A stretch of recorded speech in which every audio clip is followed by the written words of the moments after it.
Hey everybody, it's Carm here. I'm back on a Thursday afternoon. Back on to share a few spins from throughout the week. We have some of the crew here. The other guy, the director, is on taking a siesta. The producer is milling about, checking up on things. Yeah, I want to share some things, adding a few things to the listening stack here and there. Coming across old favorites and some fairly recent discoveries. This is among them, although I had heard of it quite some time ago. Everything is Everything, featuring Chris Hills. I'd first learned of this from a documentary on Jim Pepper. It's an artist I've been a fan of for a long time. This is from 1969 on Vanguard Apostolic. And Jim Pepper himself is on here. Tenor sax and vocals and flute. I believe it come out of an earlier group called the Free Spirits, which Jim Pepper was also in, along with Larry Coryell and Bob Moses a few years earlier in the 60s. And I did mention this in that documentary, which I'd seen quite some years ago. And it starts off with a personal favorite piece of mine, which has become a standard really for a lot of players, the Wichita Toe. And this might be one of the earliest, if not the earliest, version of that piece on record, and being played and performed by Jim himself on vocals and on sax. He's of, I think, Creek heritage, among Kaw and Creek heritage, I believe, American Indian, and the lyrics are his native language as well as English, kind of a mixture of those. But Jan Gabarek and Oregon and a lot of people have covered that piece over the years, and just perfect way to start the album. Very inspirational, joyous, just very hopeful, just a beautiful piece. Overall, the music has a very soulful, really nice blend, that kind of indirect blend of rock, soul, R&B, and jazz, where it isn't overtly referring too much to either one in particular. It's a really nice, smooth blend throughout. But yeah, very soulful. Blue Baby almost kind of has that feeling of, I think of it as almost like a high school dance type feel. But again, just like a real nice groove throughout it, kind of a nostalgic feel.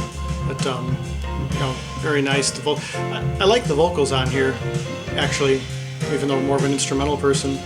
I'd say more than half of the tunes have vocals, but really nice harmonies that you heard at the time. A lot of the 60s singing groups is in a very, it's displayed in a real subtle way throughout the album. Get Clean is one of the instrumental cuts. This one is very funky and soulful. Almost maybe, I think it was almost vaguely Motownish at times. Just a little bit of that, but again without the vocals. Has a really kind of neat shuffling rhythm throughout. Really, a lot of the album does. Full of Love is a really nice ballad by Bob Moses, actually, the drummer. He's not on this one, but very nice. One of the softer, quieter pieces on here. Gemini is really nice. It has this kind of it's both celebratory and longing, kind of a yearning and celebratory. Real nice mixture of those emotions. But again, it's very that really kind of nice blend of all those styles, very evenly. Then we get to second side here. Oh yeah, and by the way, Chris Hills, besides singing, lead guitar and really nice bass. Very funky, kind of elastic sounding bass throughout. Yeah, Funky Monkey, it's just like you'd expect from the title. It's a very funky, grooving piece, but a great deal of humor to it. Speaking of, real quick, also slight detour. If you know Jeff, Jeff, if you see this from Calico Silver, he was doing a video on his childhood toys that he had kept over the years, and this is among mine, probably the oldest I have. yeah, folks got this for me just before I was born, so it's 45 years old, and has almost as much feline fur on him as monkey fur. So just wanted to show that real quick before I forgot, since we were talking about it before. So yeah, and then we go back to now we're on to JoJo. Yeah, and Chris Hills writes most of the pieces. Another real nice ballad, tender without sounding too, saccharine. Again, it's a real nice, very very pleasant feel to it. Now Naima, this particular version of this piece, John Coltrane piece, solo sax by Jim Pepper. I remember hearing from that documentary, which I think it was called Pepper's Powwow, that I'd seen, I taped off a TV years and years ago. But that's solo overdub sax. It sounds like he's using some kind of an echo unit, very early echo unit of the time, and even some kind of musique concrète, like the like tape splicing, and it's very very neat, very experimental, a little trippy. Really very powerful piece though, that rendition. And it blends really nicely into Rainbow. See, it's a personal favorite cut on here, and one of the jazzier pieces on here too. And again, that bass is just so, it's just got that really nice groove, and just kind of sinewy quality too. Just really very nice. Fork, New York. Might be one of the closer things to like a, I don't know if I'd say it's more of a pop piece, but it's pretty, it's pretty distinctive and infectious. It's hard because there's times I want to try to listen to the lyrics, but I always go back to the voice, his instrument. My brain's always taking me back to that. But I was trying to listen to the lyrics, and just talking about, sounds like a trip to New York. But, yeah, it's pretty fun. And the final piece, Everything is Everything, is also a really nice, infectious piece. Very celebratory and even exuberant, and very hopeful. Again, these all have such a nice groove throughout, and just has this kind of circular quality to it, where it just kind of keeps coming back to the original statement. But very nice. I very much recommend this album if you like all those various styles done very nicely balanced at once.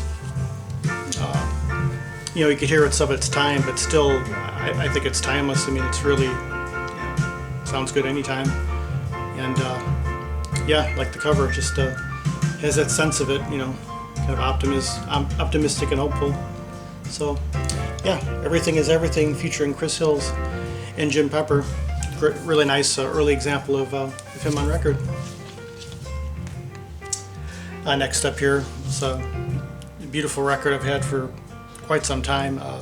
Was reminded, Chris had, brother Chris Cole had done a video maybe a few weeks back, sharing this one, and we found early on this is a mutual favorite, Reflections by Laura Allen. Sadly late lamented Laura Allen, joined by Paul Horn on flute on Unity Records. Just an absolutely beautiful statement here of mostly her vocals and zither. Not really done in the usual, what you think of like the folk singer-songwriter session aspect, where you'd have the instrument as kind of a bed over which the voice sings over or takes the lead. They're very much on equal terms, the way they're being expressed, her vocal and the zither. And at times she does sing lyrics, maybe a little bit less than the wordless vocals, but it's almost like the words emerge from the mist and then kind of go back into, her original statement. But they're very much like, it's very much used almost like a unified instrument between her vocal and zither.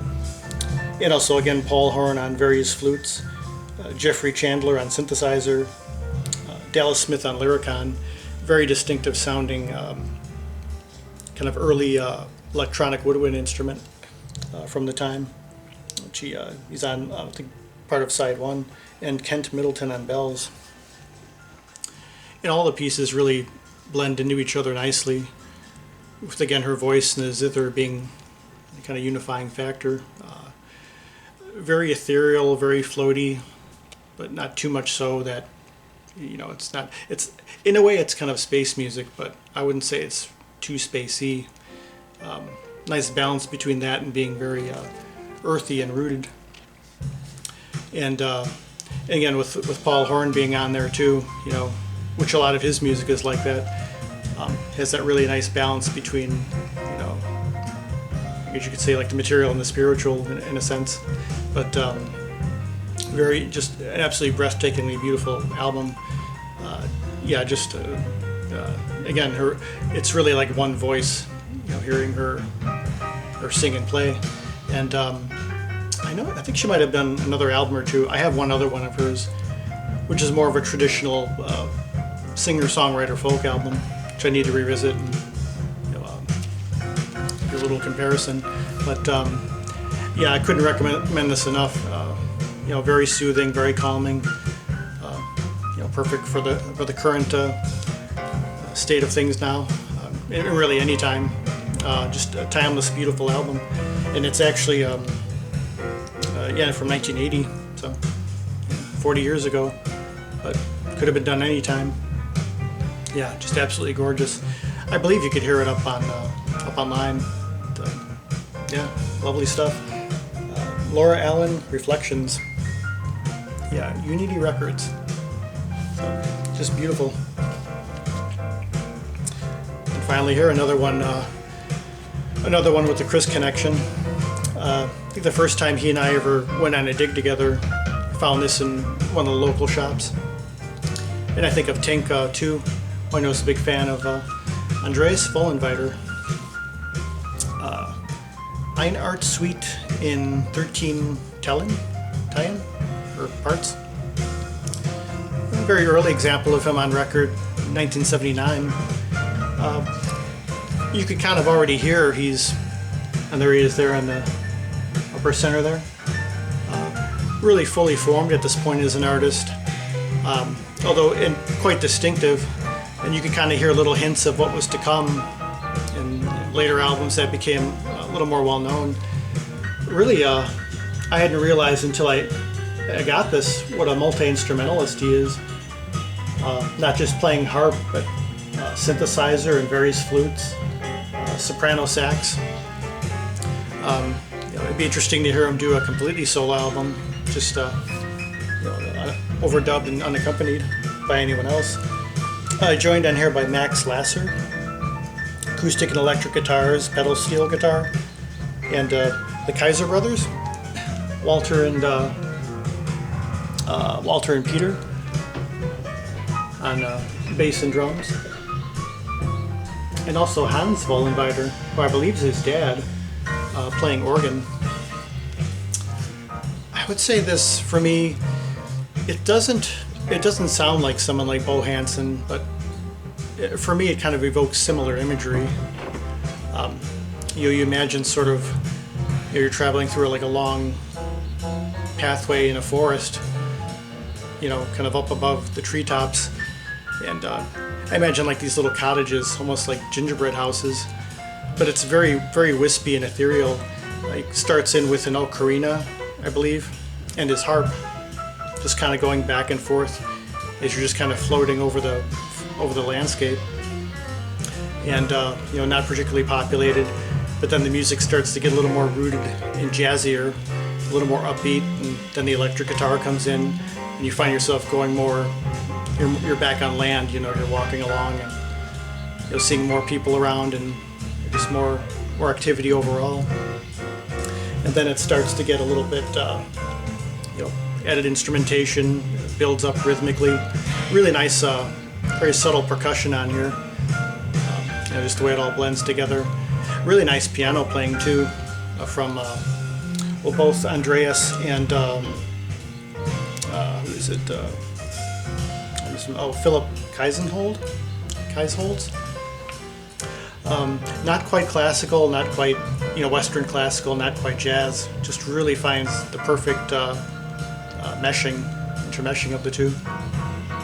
And then towards the end, there's a sound which it almost sounds like voices, although there's no vocals credit on here, so it might have been from the synthesizer.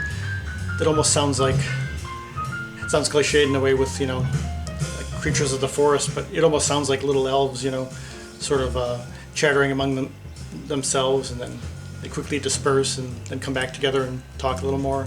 And then, but that doesn't, it's done just the right amount where it doesn't sound, you know, silly, but, you know, it's a really nice balance there. And then we get to the second side, and then then Hans comes in with the organ, and then the area gets, you know, it's kind of like the storm clouds are coming in, and it gets a little more uncertain and ominous, and that gradually fades into the kind of duetting with the harp a little bit, and then you know, some more percussion comes in, and you know, it's gotten a little bit brighter again, and then the whole ensemble comes in and just kind of takes us home through, you know, increasingly varied landscape. There's one point where there's this absolutely gorgeous unaccompanied part where he's just playing the harp, and you can kind of feel yourself being taken away by it, and then all of a sudden he adds a kind of a harsh dissonant chord, kind of breaking up his own narrative. He does that a few times, sort of not allowing us to get too settled into it, and then the piece eventually trails off. I love the way it ends too, where it's just kind of, it never quite resolves. It just kind of, you know, I think it's the harp. It goes back to the harp and the ocarina, and it just kind of trails off, and then it's over. So really, it really is kind of like a dream in that sense. You know, you just, where it doesn't, you don't really remember how it ends, but 'cause that's maybe the intention behind it. But very beautiful example of his early work, and again, it's another thing for, you know, you could say for most people, seasons, if not all of them, you know, whatever you're into, you could find something of interest here. Yeah, so beautiful stuff. So yeah, early Andreas Vollenweider from '79. Definitely recommend it if you're a fan and you're not familiar. You know, pretty much the beginning there. And, yeah, I've been going through those, and quite a few other things. Various inspired by quite a few of you. Even digging into some things that I don't normally listen to, or maybe things that would be more accessible. You know, so kind of getting into that a little more. Oh, what's playing in the background here is something I overlooked for the Vinyl Guru's black record covers sort of challenge. If you can make that out. The New Standard, Jamie Saft, piano and organ, Steve Swallow bass, and is it Bobby Previte on drums and percussion. Yeah, I mean, that really nice trio here. I found out about this a few years ago. It's from 2014. But I'd heard so much of Steve Swallow over the years, you know, with Carla and a lot of associated artists. It's nice hearing them in a little bit of a different context here. But yeah, I love this. I hadn't listened to this. I put this on last night for the first time in several years. So it's real nice, nice getting back into it. Yeah, The New Standard, Jamie Saft, Steve Swallow, and Bobby Previte. Yep. Just want to come on and share these. Hope we're all doing as well as possible. Doing pretty good here. Looks to be pretty nice out. We had some pretty dark, lot of rain. Now it's clearing up, so head outside and soak some of it up. So again, hope we're all well. Thanks for watching, and until the next one. Peace, love, and joy.